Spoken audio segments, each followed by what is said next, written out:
Hey everyone, it's Noah Barnett, the VP of Marketing here at Feathr. And today in the studio, as always, I'm joined by Nhu, content strategist and the curator of Feathr's Good Marketing Brief. Hi, Nhu. How are you?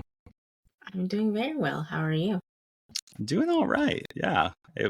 We're in the season of transition with our kids. So we had like a huge season of kid activities where every weekend, every weeknight was kind of consumed by something. And now we're Mm-hmm. kind of in this in between where like sports haven't started again. We're about to go on spring Mm-hmm. break. So it's definitely been a slower type of week Yeah, and past weekends, which is nice. that's It's nice. nice. Yeah, Yeah. that sounds nice. A way to What about you? recharge. How's everyone treating you in Philly? Everyone is treating me just fine. I was telling you right before this call, or we started recording, that my son is going through a regression. So he's not sleeping well. Thus, I'm not sleeping well, and my husband's not sleeping well. But we're making it work. We're making it work. Surprisingly, we're adjusting better than normal. Yeah. And that's all you can do. That's a bummer. I'm sorry to hear that. Oh, it's Um, okay. It's the yeah. joys. When the baby doesn't sleep well, no one sleeps well, as you said. That is a truth for sure. Exactly. Well, I know, as we always do, we want to dive into this week's Good Marketing Brief. And so Hmm. let's set this up on what the topic is. And before we do that, I do want to just kind of frame up for those that are new listening to this. The Good Marketing Brief is a weekly newsletter that we put together here at Feathr to help you really like navigate the changing world and evolving shifts in nonprofit marketing. And Nhu is a curator of the content where we put together a bunch of articles, resources, best practices, inspiration that you can have every week in your inbox on Wednesdays, and kind of be inspired, but also like have some practical takeaways. And so, Nhu, what was this week's topic of the brief? Yeah, so I think, every new year, there's always like so much content about marketing trends and fundraising trends. And honestly, for me, I find them to be overwhelming because it's different, right? For every resource list or whichever brand, publication. So I feel often like inundated with just like trends of like what we should be doing and here's what's coming up in the year. And these are all like forecasts, right? There's actually nothing set in stone, and these are just predictions that we're all having. So I wanted to just have a brief kind of focusing on some of the factors that are coming into play in 2024, and kind of help nonprofits kind of like refine their focus so that they're making good strategic decisions based on trends and not just doing it because everyone else is doing it. Absolutely. I think that's a key thing we've been talking a lot about on the Good Marketing Brief this year Mm-hmm. is how do you ensure that you stay focused and do what's best for you? And so Mm-hmm. this is a very helpful brief and a good reminder. We're in that season of transition again, like we're going into spring, and Yeah, sometimes we need those new year reminders again. And so this brief does that absolutely. very well. Mm-hmm. What were some of the marketing trends that nonprofits should keep an eye on and continue to keep Yeah. an eye on as the year progresses? So the top big ones, the two big ones for me, is first, we can't ignore that this year is an election year, right? So that always puts fundraising in flux. And I think this year is particularly unique because giving is in kind of an unprecedented era because we don't really know what's going on. There's like a dip in giving, there's a dip in engagement, there's a dip in trust, and now we have the presidential election happening at the end of the year. Um, and so there's not a lot of resources out there on like analyzing the data, but CCS actually released something not too long ago, tracking the trends of what happens with charitable giving, like during the years that an election is happening. And I mean, the first thing is that people will continue giving to your cause no matter what, whether or not there is a presidential election. But a key stat that they pointed out that like fundraising or like giving to like political causes is estimated at like $2 billion this year. So that's the projection, Wow. right? And that compared to how much of total giving per Giving USA last year was almost $500 billion. So it's a very small subset. So the impact of giving, you might notice it later in the year as the election, like the election becomes full force, everyone's marketing, kind of taking that attention. And then you might see a lot of like rage giving afterwards, depending on how the election pans out and who you wanted to win. And so those are things to keep in mind that you might see the effects later, perhaps during year end as you're pushing out those campaigns. But But not in to a fret. positive way. Yeah, in I a think that's positive what's way. interesting too, is like you Yeah. have the opportunity, because a lot of these issues that will come up during an election year Mhm. are issues a lot of listeners are working on day in and Absolutely. day out.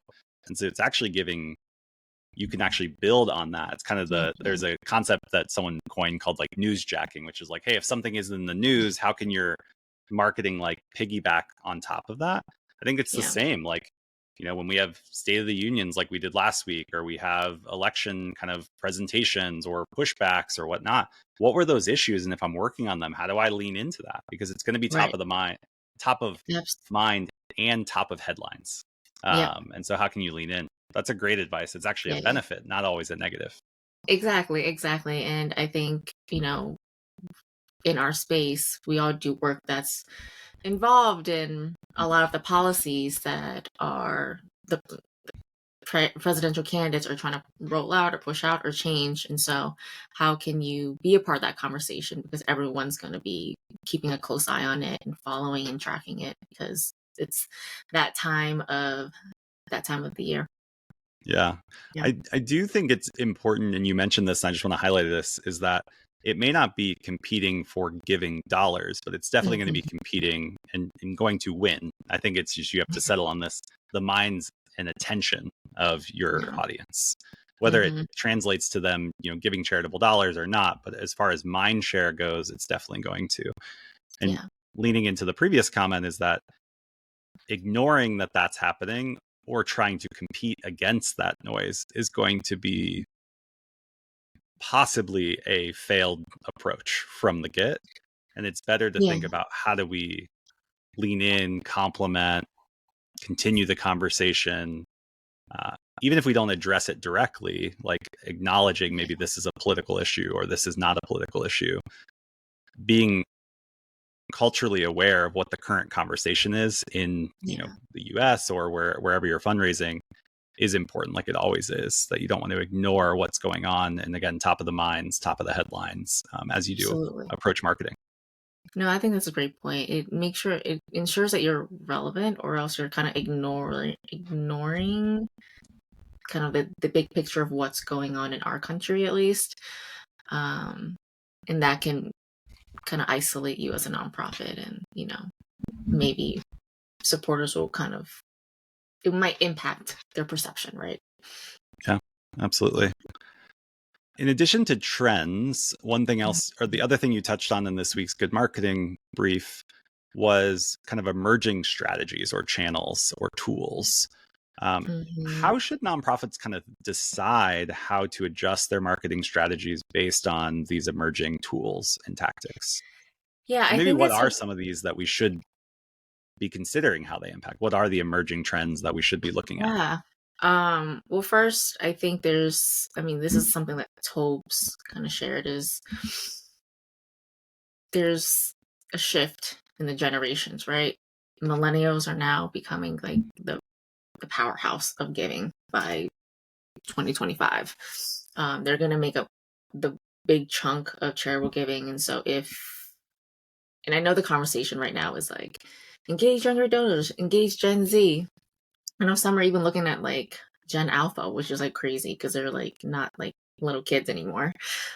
They're becoming teenagers, and they're on social media and they have their thoughts and opinions. And while that's well and good, and I think it's good to catch their attention and get them engaged, but the millennials are going to be the ones who have like that donating power and have like the money to give to their favorite causes that they support. Um, so keeping that in mind as you're kind of building out your strategies, obviously not forgetting the older donors because they're still there. and they're still important, and they're still going to be giving a big make up a big chunk of your revenue. But as giving changes, millennials grow and they make more money. It's just it's good to just keep them in mind and making sure you're resonating with them, because they are going to be your future donors, or if they're not already. In terms of, I mean, obviously the new tools, right? AI is around, and I think that is scary for a lot of organizations because there's just not enough knowledge out there. I know we've talked about this in the past. But to your question of, how do you decide what to, invest in or what to bring into your organization?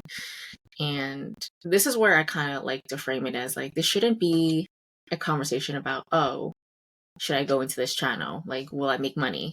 Will I raise more? It should be more, can we grow, can we continue growing our community by incorporating these channels into our strategy?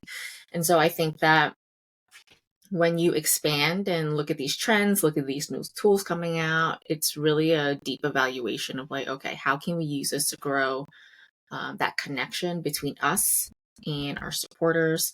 Are we going to bridge that gap a little more, or is it going to add another layer of complexity? Maybe we have limited staff, not enough money, not enough time, and it's just something else that's going to take away from the other channels that we're doing.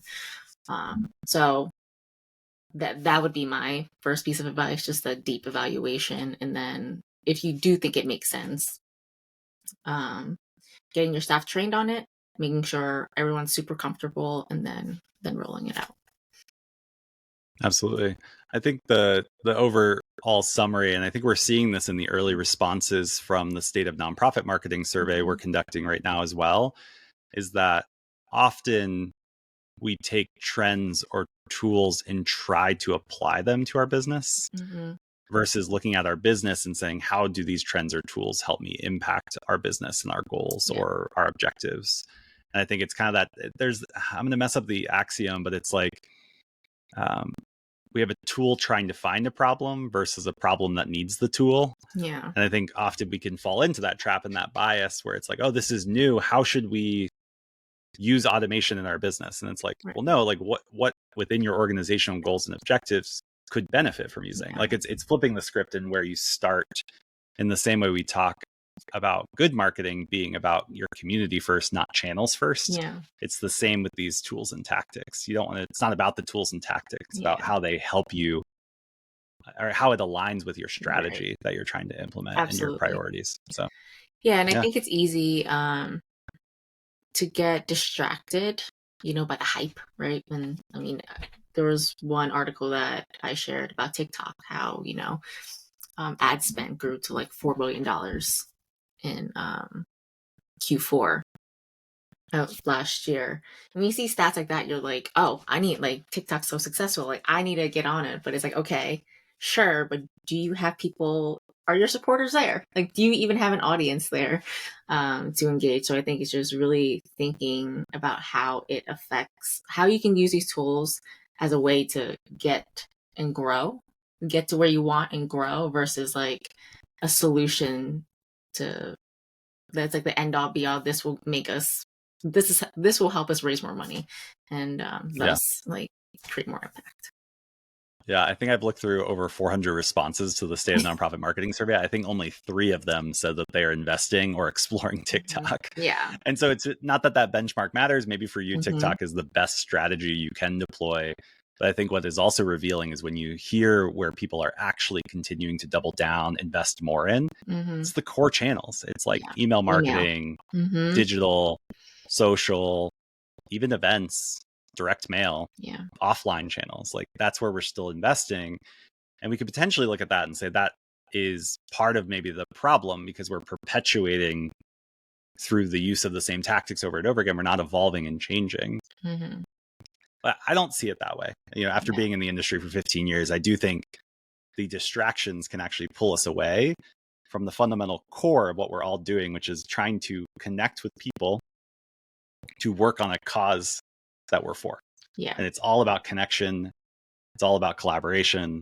It's all about reinforcing care for the cause, et cetera, to drive that. And tools, tactics, channels, trends are only useful if it's actually helping you accomplish that.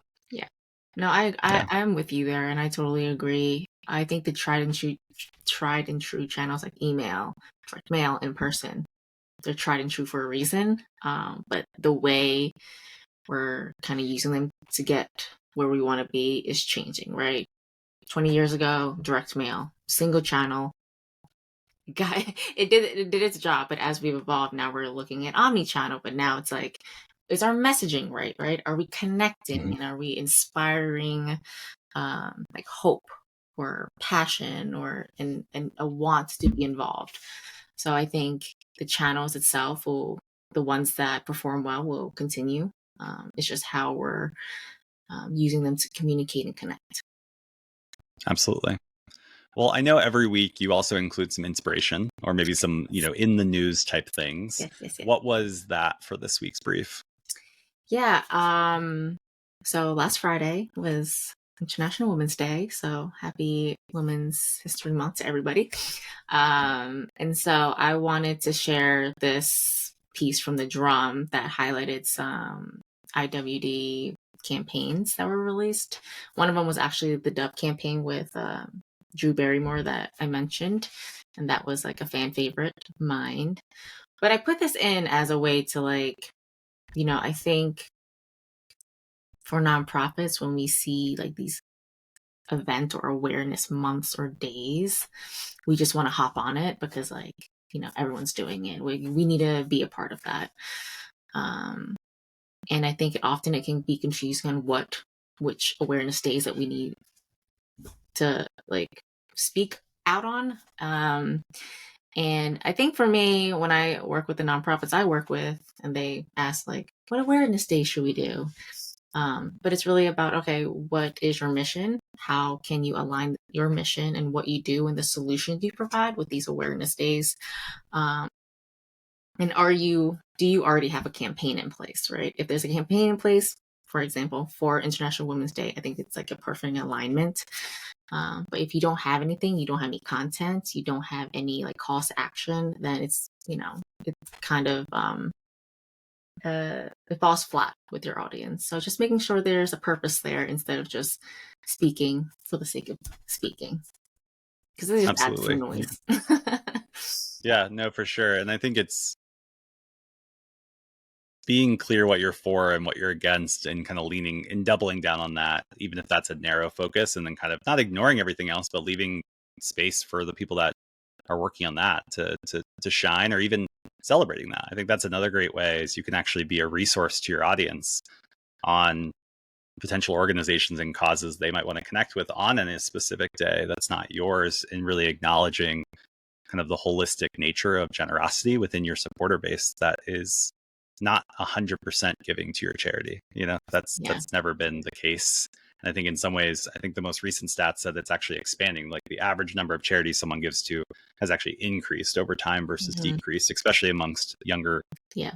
Like I say younger, but like more of the millennial generation, which is kind of the core of the working population, kind of the future of generosity. So very interesting. Love that you shared outside of the space campaigns, not nonprofit specific, but still cause oriented. I think we can learn a lot from those cause branded kind of social impact campaigns. And so thanks for doing that. Absolutely. Anytime. It was fun. Yeah. Well, Nhu, it's always great to connect with you each week to talk through the Good Marketing Brief. Again, this resource hits your inbox every single Wednesday if you are subscribed. If you're not, you can subscribe using the link below in the show notes, or within the YouTube channel links as well. Nhu, thanks for doing this. Thanks for giving to our community in this way. And we'll do it again next week. Yeah. I'm so happy to be a part of it. It's the highlights of my week, Noah, for sure. Well, so many of our subscribers say the same thing. So thanks again. Thank you all for listening and being here. Again, if you're interested in getting the Good Marketing Brief, you can take a look below. And if you already are subscribed, Nhu will be in your inbox on Wednesday. Next week. We'll see you again then. Bye.